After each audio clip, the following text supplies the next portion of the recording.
and welcome to Run Fast, Lift Heavy. Today I'm joined by bona fide sleep expert Dr Neil Stanley. Thank you very much for taking the time to come on today. It's an absolute pleasure. Thank you for having me. No problem at all. So we're here to talk about sleep. It's something that we all do, hopefully, and it's something that we physiologically need. But could you talk to us in the simplest terms possible, what is happening to our bodies when we sleep? Start with the hard ones. The problem is that, as you say, we know that we all need sleep and we all need to sleep every 24 hours, but we still have very little idea as to what actually the function of sleep is. We know it's involved in things like repair and recuperation of both physical and mental functioning. We know that we optimize our immune system at night. We learn things at night. We lay down memories at night. But why we have to do that in such a way that we spend approximately a third of our life doing it is something that we don't understand, because a researcher called Alan Rechtschaffen way back in 1971 said that if sleep isn't vitally important, then it's a really silly thing to do, because to be unaware of your environment, potentially prone to being eaten or attacked for approximately 8 hours a night is a very stupid thing to do if you want to live a long and happy life. But the fact that sleep hasn't changed since we've been humans, we sleep the same way our ancestors did. The fact that it hasn't changed implies that it is vitally important we do it this way. But why we haven't got better at it, quicker at it? You know, let's be honest, every year we watch people running faster than they've ever run before. We're getting taller than we've ever been. We're living longer than we ever have. But we still sleep in this very primitive way. Why? Why does it? And that's the bit we don't actually understand why we do this. But as I say, it's about sleep is the foundation of good physical, mental, and emotional health. You cannot be healthy and happy if you don't sleep well. So, as I say, it's involved in the management of our appetite, of our emotions, as well as our sort of metabolic, endocrine, and immune system. Yeah, I think there's this totemic idea that 8 hours is the perfect amount of sleep for every person, every adult. Is there any fact to that? Is that No, truthful? it's absolute nonsense. And it has always been nonsense. I've behind me, there's 420 sleep books that I've bought just in lockdown, but I've got well over 2,500 sleep books. And my passion is old sleep books or old sleep advice going back 400 or 500 years. And nobody has ever said we all need 8 hours. It's just never been said by anybody. And I can't find where it came from, where this modern obsession of 8 hours has actually come from. Sleep need is individual, and it's massively determined by our genetics. So it's like height or shoe size. So saying that we all need 8 hours sleep is like saying we all need size 9 shoes. Well, I do wear a size 9 shoe. That's great. Hurrah. I don't. But you don't. And if you did, Yeah. it would not be the right thing. So, as I say, it's individual, and it can range from 4 to 11 hours. But it's about what you need, not what you get. So you can't cut down on your sleep to 4 hours without negative consequences. But if you are a 4 hour a night sleeper, then you will thrive on 4 hours a night. Other people need 11 hours a night to thrive. Personally, after 40 years as a sleep expert, I know that I need 9.5 hours sleep a night. And if I were to only get 8 hours sleep, I'd actually be sleep deprived and I wouldn't be able to function at my best. So it's about getting the right amount of sleep for you as an individual. And the easy way to work that out is, how do you feel during the day? Because if you've had enough sleep, you will feel alert, awake, focused, happy during the day. If you feel sleepy during the day, and sleepy is different from tired. Tired is being a bit cheesed off with life. Sleepy is the desire to lie down and sleep. So if you actually want to lie down and sleep during the day, then you probably do have a problem with your sleep, and almost certainly that you aren't getting enough sleep. Yeah. So you mentioned sleep need and you touched on age. What are some other factors that could affect someone's sleep need? Well, actually, as we get older, children need a lot of sleep. A newborn needs 16 to 20 hours. A 10-year-old needs 10 hours. Then teenagers need a lot of sleep because they're going through puberty. So your average teenager should be sleeping 9 to 9.5 hours a night. And then when you get into your early 20s, your sleep need actually becomes fixed for life. So old people don't need less sleep. They just find it more difficult to get the sleep that they need, because as you get older, your sleep becomes lighter, gets more easily disturbed. And once it's disturbed, there's no pressure for you to go back to sleep. So when you're 20, you wake up, you have a pee, you get back into bed, you fall straight back to sleep, and everything's fine.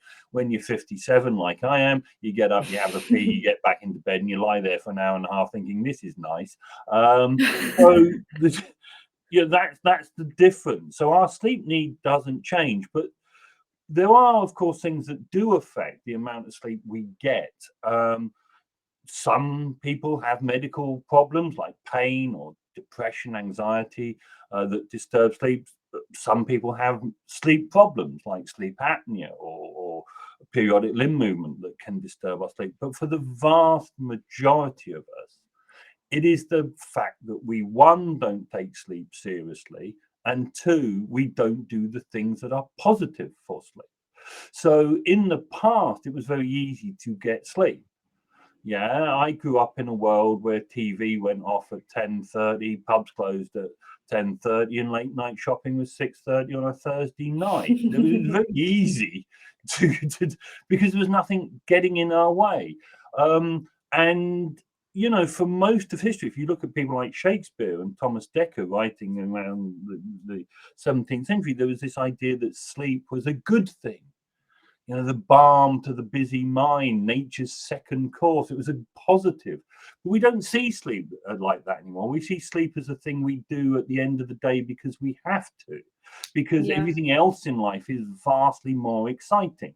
Watching Netflix, talking to your imaginary friends on Facebook, watching funny cat videos on TikTok.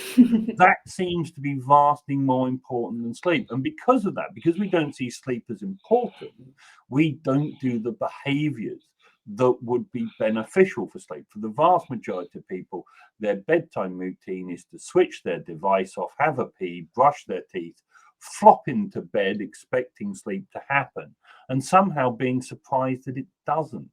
In the same way that you would warm up to do exercise, or you would need to shop in order to cook a healthy meal, you have to prepare yourself, your body and mind, to get a good night's sleep. If you don't, then it's not going to happen as easily as you perhaps would want it to. Yeah. I've been reading a lot recently about the effect of daylight savings on sleep and the effect that the hour loss has had. Do you think that it would be possible to remove the hour of loss and potentially not have daylight savings? Do you think that would be good or bad? Daylight savings was merely introduced in 1916 as a war effort to save coal. So you didn't burn so much coal, because of course in the middle of the First World War, supply was difficult. And although one particular MP had put forward this idea to Parliament 10 times, each time it had been voted off, and then suddenly the Germans did it.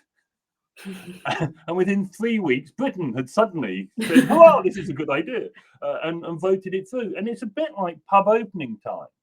As I say, when I grew up, when I started drinking, pubs only opened at lunchtime, and then closed in the afternoon, and then reopened in the evening, because you didn't want your ammunition workers in the First World War turning up to work drunk. And so we got rid of that, and now pubs, theoretically can open 24 hours a day. So the fact we have daylight saving time is neither here nor there. It's not real. It's an artificial construct. God Yeah. doesn't put the sun in a different place. It Yeah. just we change the time on our wristwatch. That's all we do. So there is no reason to do it. In the same way, there's no reason to get rid of it. I mean, it doesn't matter what we do. Let's Yeah. just do it once and for all. If you see what I mean, because every year I do these stories. Well, twice a year, spring and autumn. I do the same blooming story about the time, the clock shift. They say there's no point doing it, and we should just scrap it once and for all, and say that's it. Forget it. It doesn't matter to anybody. Yeah, so I'm definitely an early riser. I'm very comfortable getting up early if I've fulfilled my sleep need. Do you think it would be wise for employers to allow their employees to come in at any time they wanted in the day based on their sleep need if they fulfill their 8 hours of work commitment? Yeah, absolutely. And this again, nobody can tell you why we work 9 to 5. There's no reason for this. Why do we do it? Nobody can say. I'm like you. I'm very much a morning person, and as we talked about sleep need, morningness and eveningness is genetic, and so you can't change. So I'm a morning person. As I say, I'm very happy getting up at 5 if I awake and had my sleep, like you say, and I can write at 5 o'clock quite happily. In the morning. By 9 o'clock at night, I'm hopeless. So yeah, getting into work at 6 o'clock in the morning and leaving, at 3 would be ideal for me if it, on every other day. And there is again now time doesn't exist. We're all on computer time or internet time or what you want to call it. And so it doesn't matter as long as you do your 8 hours when you do them. And the idea, and maybe this is one of the good things to come out of the COVID, is that we break down. When you're working from home, it doesn't matter. The time is slightly different, if you see what I mean. And maybe we need to scrap it, because, as I say again, we're pigeonholing everybody into a one size fits all scenario, and that's not best for people. It's very simple as that. And you should get to choose. I mean, I did a lecture at one of the big universities in London to the staff, and there were 2 cleaners who did that building, and they had to work an early shift and a late shift, and they switched every week. But one of them would like to work mornings because they're a morning person, and the other one wanted to work evenings. But the HR department couldn't see that the best thing to do was allow them to work the way they wanted to, rather than annoying them every other week, which seems to be ridiculous. And so employers who take cognizance, do morningness and eveningness tests, and put people where they're best and will be most productive and most profitable for the company, would seem to be a very simple and very practical idea. Yeah. So I do a lot of coaching shifts in the morning. So I'm up at 4:30 a.m. about 3 times per week, and I tend to get performance anxiety. So I'll go to bed at 7, and if I can't fall asleep by 8, I'm then thinking about how many hours it is until I wake up, and I tend to psych myself out of having sleep. And I can imagine that this is the case for on-call doctors or on-call firefighters, expecting the alarm to go off, and that artificially disrupting your sleep. Could you talk about ways to perhaps overcome this, if at all possible? Yeah, it's we call it panic maths. It's you're lying there and you think, if I don't fall asleep within the next 10 minutes, and I won't get the sleep I need, therefore I won't be able to do the job properly. Oh my God, I still haven't fallen asleep. Oh my God, that's even worse. I really must get to sleep now. If I and that's the problem. you know, I've spent my life saying that sleep's important, but I'm now going to say the complete opposite, which is you shouldn't worry about sleep. As a particular sportswear brand would say, just do it. So the thing is the expectation of going to bed that you will get a good night's sleep, not that you won't get a good night's sleep. The expectation that you will wake up to the alarm and you don't have to check it every 5 minutes that you've set it. And so it's that anxiety. One of the absolute prerequisite for getting a good night's sleep is a quiet mind. Anything that causes anxiety, stress, worry is going to stop you from getting sleep. So get into bed, and essentially, if you give your body and brain the opportunity to sleep, if you put your body and brain in the position for sleep, then sleep will come. And you will wake up at the correct time or to your alarm, and that's fine. So it's not worrying. The worrying about poor sleep is the biggest cause of poor sleep. And so, you know, if you're worried about whether the alarm will go off, set 2 alarms.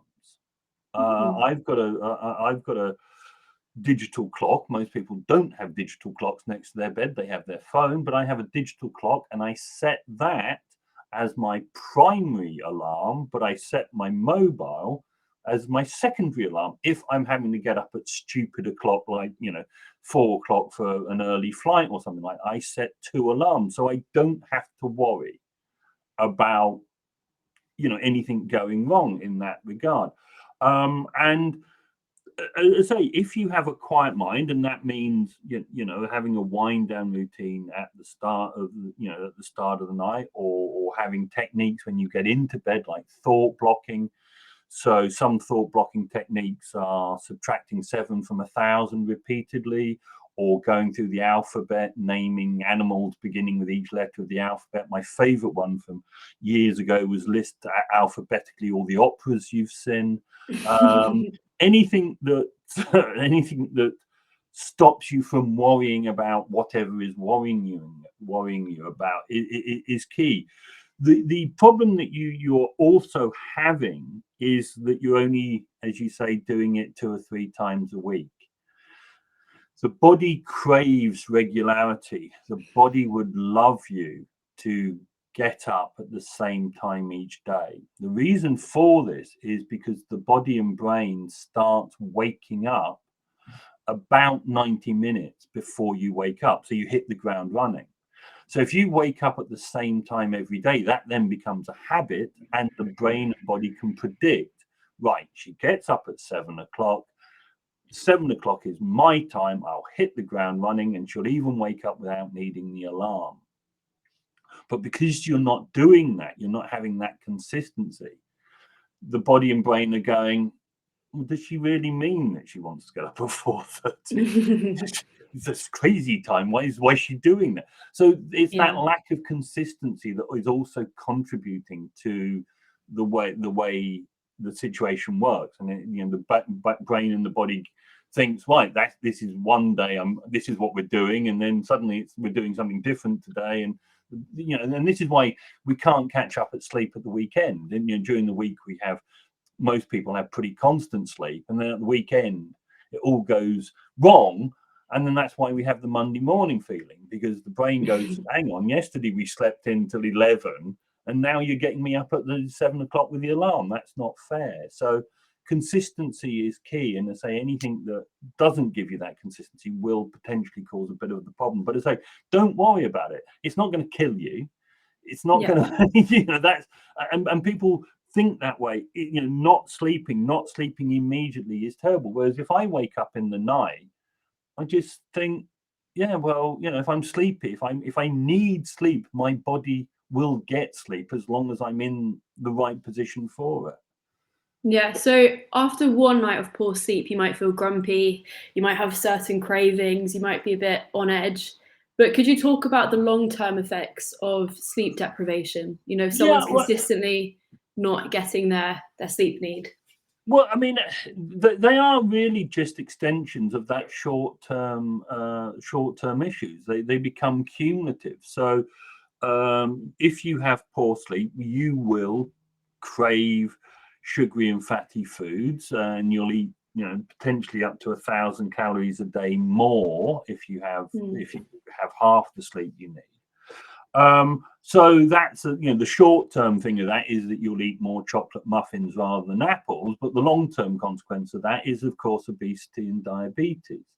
The media is full of stories about if you don't get a good night's sleep, you'll die or go mad. And there are long-term consequences, but nobody has ever died from lack of sleep. You die of something else. It's a bit like not putting oil in your car engine. You don't really know what oil does, but when your engine becomes dry, your engine will fail. You can't say which bit of the engine, it will just go wrong. And that's what you need to remember. We spend our lives trying to do healthy things. We go to the gym, we run, we are 5 a day, we eat organic, we do all of these things, and yet these things are a waste of time if you're not doing sleep. Sleep is the foundation of these other things, and so the system will break down. We know that if you don't get a good night's sleep one night, you're 4 times more likely to catch the common cold the next day. Well, you probably won't catch the common cold the next day because we don't all have colds all of the time. But if you do that every day, then the likelihood you will pick up something, not necessarily the common cold. It could be COVID, it could be hepatitis, or whatever it is. That's the thing. You're increasing your likelihood of something going wrong, like stroke or heart disease. We know people who've got long-term insomnia are much more likely, they're 10 times more likely to develop major depression.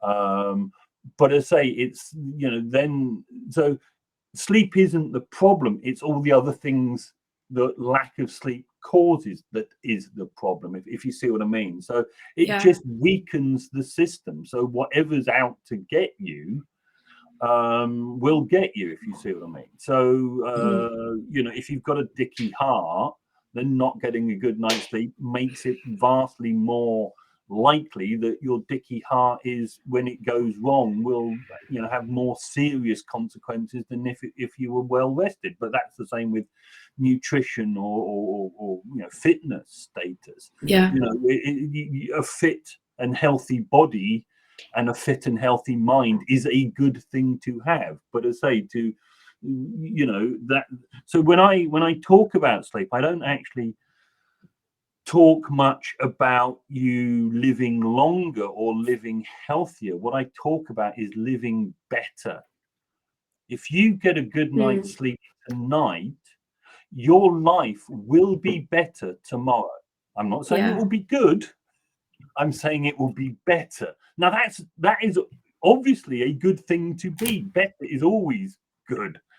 So it's about being happy and healthy tomorrow, and then getting a good night's sleep the next night is being about happy and healthy the next day.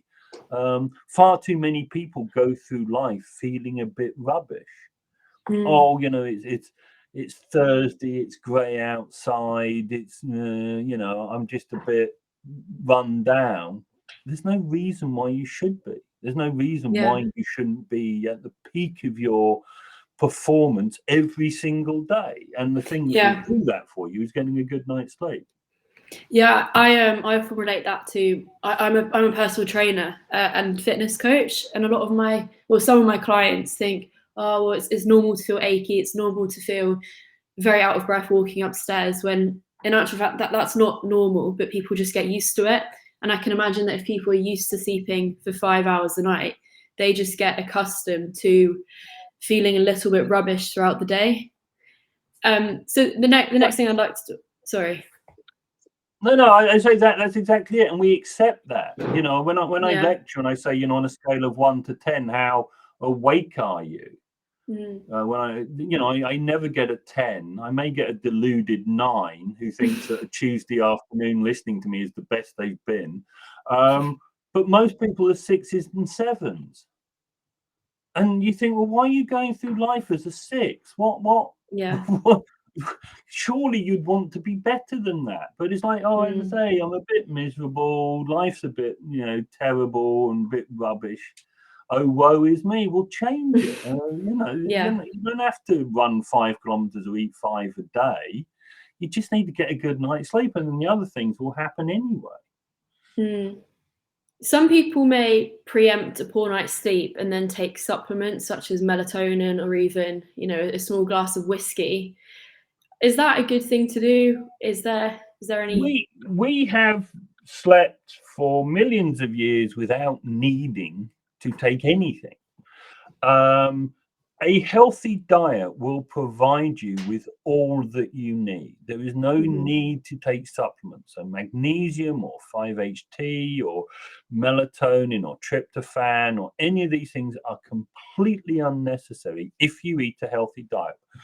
90% of us are not deficient in any minerals or anything like that. If you are pregnant or if you have major blood diseases, then maybe you need supplements, but absolutely not. A small tot of whiskey before bed, don't care. It's not going to destroy your sleep, and it might be a nice thing to do of an evening. Drinking half a bottle of Tesco's Value Scotch a night perhaps isn't the wisest thing to do.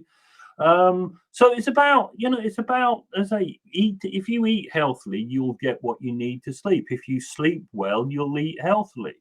If you sleep well, you'll perform, you'll be more motivated to exercise, etc., etc. So there isn't a need for any supplementation really, unless, as I say, pregnancy is causing you to have a deficiency. It's all just marketing. I mean, 2 years ago, you would never have seen magnesium for sleep being advertised. Now, my Facebook timeline seems to be full of people trying to flog me magnesium for sleep. It doesn't do anything. And people talking, it's just marketing claims. 99% of the claims for anything that is said to help you sleep are just nonsense. There's no science behind them at all. I can imagine that part of it's placebo too. You so desperately want to believe that the supplement is going to give you a perfect night's sleep. Well, going back to what you were saying earlier, if you take a tablet or a thing, even having your teddy bear, if that's what you like, then by taking a supplement, a pill or a herb or whatever, you've done agency. I have taken this, therefore I'm going to sleep, therefore I do not need to worry about not sleeping. So it's merely the mechanism. I can't sleep without a teddy bear. So if I don't have my teddy bear, I lie in bed going, oh my God, I haven't got my teddy bear. I'm not going to sleep now. And as soon as you say I'm not going to sleep now, you're not going to sleep now. It's got nothing to do with the teddy bear. It's got to do with your state of mind. And the same with popping a pill. You get people taking, antihistamines, the well-known brands of antihistamine, nocturnal antihistamines. And they say, well, it doesn't work. It makes me feel rubbish during the day. And they've been taking it for 20 years. And you think, well, why are you taking it? It's just that's their mental crutch for going to sleep. And as you say, it's a placebo effect. Yeah, I think as well, on the flip side of that, people may supplement a poor night's sleep with caffeine, wake up, drink coffee throughout the day or energy drinks or even pre-workout. What's happening when we take caffeine? Why does it make us feel alert? And also, what's the downside to that artificial sense of alertness? The thing with caffeine is that, as you say, caffeine gives you a temporary hit in daytime alertness. The thing about caffeine is it takes about 30 minutes to work, and then the hit you get from it lasts about another 30 minutes. The issue with caffeine is that the amount needed to disturb your sleep is a lot less than the amount needed to give you that kick. And caffeine can, in some instances, stay in the body for up to 10 hours. For instance, taking the contraceptive pill doubles the time that caffeine stays in the body. Wow, that's Uh, fascinating. so if you have a cup of coffee at 11 o'clock in the morning, it could be having, you won't get any more boost after a couple of hours, but it's going to hang around in the body and you need a lot less to disturb your sleep. But caffeine, we have different caffeine sensitivities. So some people are incredibly sensitive to caffeine. And these are the people who potentially should be giving up caffeine around midday, 2 o'clock in the afternoon. Other people we know can have 2 double espressos after dinner and sleep perfectly well. So it's not about, again, a one size fits all rule. Work out when caffeine has its effects on you and whether you should cut down. The other thing to say is that drinking coffee is a very silly way of trying to take caffeine, because you don't actually know how much caffeine there is in any cup of coffee. So it can vary wildly. Also, too much caffeine is actually a sedative. So if you're drinking over 600 milligrams of caffeine a day, so that would be 8 cans of Red Bull, for instance. But if you're drinking more than that, the caffeine's actually going to be trying to put you to sleep. So you're actually doing the exact opposite of what you want to. However, is that because you've built up a tolerance to it? Or? No, it's just a lot of drugs describe a U-shaped curve. Some drug is positive. Too much drug actually does the opposite of what the positive is, and caffeine is one of them. But the other thing to say is that, as I say, you only get a short-term hit. So if you want to boost your performance, your mental performance, your physical performance, having a nap is what you want. If you are sleepy, your body wants sleep. It doesn't want to be kept awake. That's the opposite of what it wants. So actually having a nap, again, the benefit of a nap will last 3 or 4 hours and be much more than the benefit you'd get from caffeine. So if you are sleepy, then you should have a nap. If you want to boost before training, etc., caffeine doesn't do that. Caffeine just makes you a bit more awake. It doesn't help you. It's not an energy drink. It doesn't give you energy. Sugar gives you energy. You just have a couple of teaspoons of sugar. You don't need the caffeine. So that's the thing. Caffeine, it's beneficial, but as I say, only in extreme. It's only if you're literally sitting there and your eyes are closing and you need to finish something should you even think about caffeine. But again, vastly better just to go and have a nap. Speaking of napping, I have heard, I mean, I don't know if there's any truth to it, but I know a lot of athletes now are trying to sleep in 90-minute cycles. Yeah. Could you explain the school of thought behind that and maybe debunk any myths about it? Okay, so a guy who was the sales director of a mattress company who has no training in sleep, no experience in sleep, somehow got a job with one of the major football teams in the Premier League, and somehow by doing that met a famous Portuguese football player, and therefore made a career about talking nonsense to athletes about sleep. He has no qualification, has never trained, don't even think he's read a book about sleep. And he came up with the idea of a constant routine 90. So we have sleep cycles. Essentially, when you fall asleep, you will go through your light sleep into some deep sleep. And then around every 90 minutes, you have a dreaming period. And actually, you are preferentially designed to wake up during your dreaming periods. In sleep science, we say that the REM period, the sleep cycle, is 90 minutes. It's a shorthand. We say 90 minutes. The first person ever to have described the sleep cycles, Hartman, back in 1967, showed that they range from 37 minutes to 140 minutes. So again, saying that you need to sleep in 90-minute cycles, actually the average cycle is 95 minutes long, which means if you're sleeping in 90-minute cycles, you by the end of the night will be 25 minutes out from what is the average. But we're all individual and it all changes night by night. Our sleep is not the same each and every night. So to say that we should be sleeping in 90-minute cycles is going back to what we were saying earlier. If you went to a particular football team in the Premier League and said you all have to wear size 9 football boots, they would laugh at you. But somehow, when you talk about sleep, being completely untrained, unexperienced, uneducated means you can talk nonsense. And of course, athletes have this very strong desire to get better, and they'll do anything to get better. That's in their personality. So when somebody comes with their magic voodoo, a lot of people will believe the magic voodoo.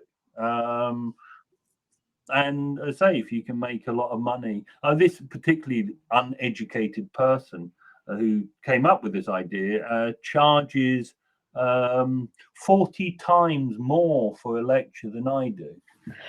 Wow. 40 years experience of actually knowing what I'm talking about. So anyway, so that's where the constant the 90-minute cycle comes in. It's not, it's not physiologically possible to sleep in a 90-minute rhythm every night, everybody. It's just nonsense. So we discussed about how coffee can make you feel artificially alert. What are some natural ways that people can feel more awake, especially when they've just woken up?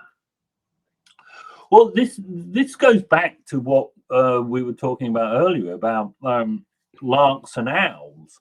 Both you and I have no problem when the alarm goes off. That's it. We spring out of bed and we're happy. But if you're an owl, i.e., somebody who goes to bed, particularly late at night, you're going to be waking up, not according to your circadian rhythm, to your daily rhythm, and therefore you will potentially feel groggy in the morning. The same with teenagers. Teenagers have a shift in their biological rhythm. So your average teenager wants to wake up around sort of 9-10 o'clock. That's their natural time to wake up. And so waking them up early, it's a 2-hour shift. So for me, 7 o'clock is like 5 o'clock for a teenager. So if a teenager is waking up like you every once in a while at 4:30, that's 2:30 for them. That's in the middle of their deepest sleep, sort of thing. Yeah. So it's about your what's known as the chronotype, whether you're a lark or an owl. So some people, about 30% of the population, are owls, and they will find it difficult to get up in the 9 to 5 world that we previously discussed.